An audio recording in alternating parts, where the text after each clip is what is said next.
Let's make those waiver claims for Week 17, the championship game, next on Fantasy Football Today in 5.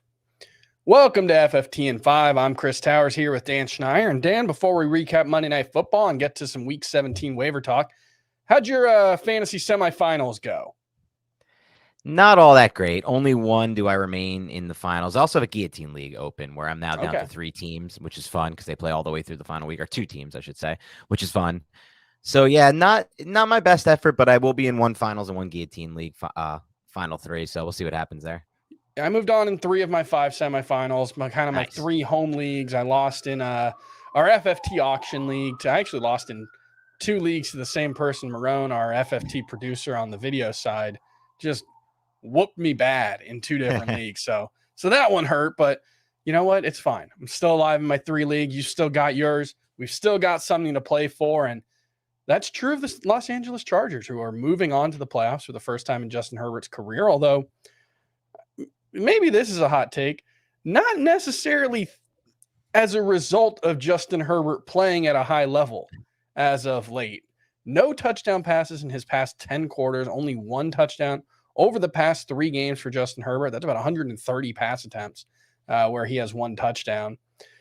What's going on here? Do you think that Justin Herbert's not playing well? Do you think there's some bad luck? For what it's worth, the last 5 touchdowns for the Chargers offense have been runs by either Austin Eckler or Josh Kelly of 3 yards or less. So, they've had some close calls, I'm sure. But what's going on here? I think it's a combination of things. I think the matchup tonight wasn't great. The Colts are a sneaky good defense if you look at DVOA. Yep.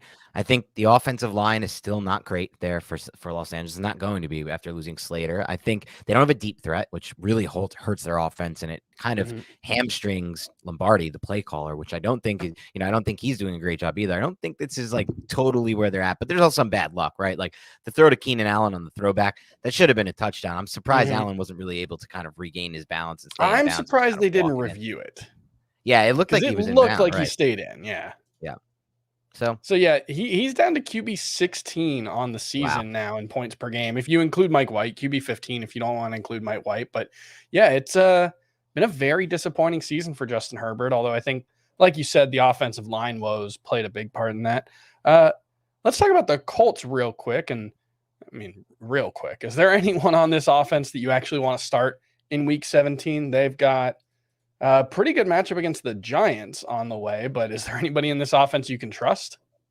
I would consider Zach Moss against the Giants. He's getting enough volume. If they were smart, they'd run it more. They were weirdly passing the ball a lot tonight and not getting away from the run early on. But the Giants' run defense is not a good run defense, one of the worst in the NFL.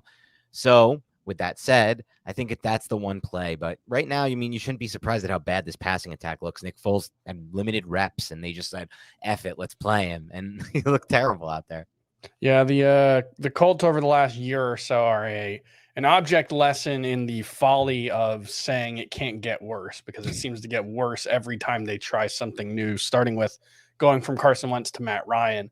Let's move on to the Week 17 waiver wire. And I guess the good news is if you've made it this far, you don't have very much competition on the waiver wire. You're really only going to be going against 1, maybe 3 other teams for the top players. And I think the top player, at least in the 33% of CBS fantasy leagues where he's available, is Tyler Algier. He's got 35 carries over the past 2 games, played 59% of the snaps in Week 16, and had 5 targets from Desmond Ridder against Arizona this week. I think Tyler Algier could be a top 20 running back in Week 17. What do you think of that? I like that call. I think Algier is a sneaky good pickup, similar in the Moss mold, but the difference is he's actually getting some volume in the pass game, because with Desmond Ridder in there, there's actually starting to be some attack through the air via the running back. So I kind of like that as a sneaky pickup.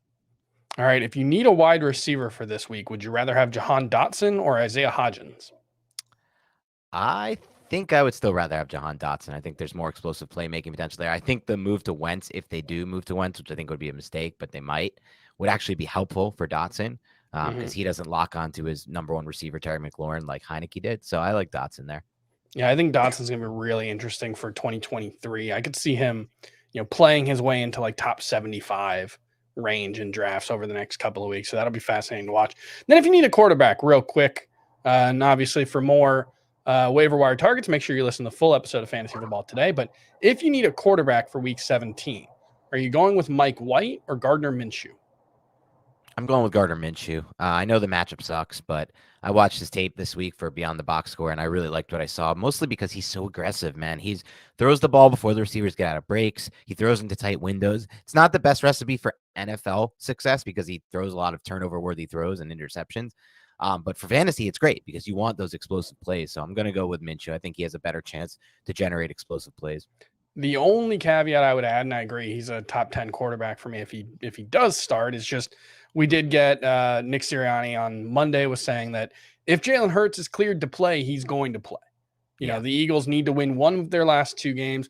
I think it would be kind of silly for them to play him this week, knowing it's not a must-win game and potentially facing a must-win game in Week 17 if they don't get the win against the Saints.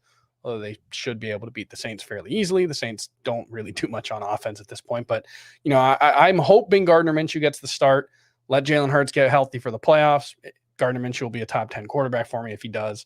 But that's the one thing that could lead to Mike White being worth adding over him.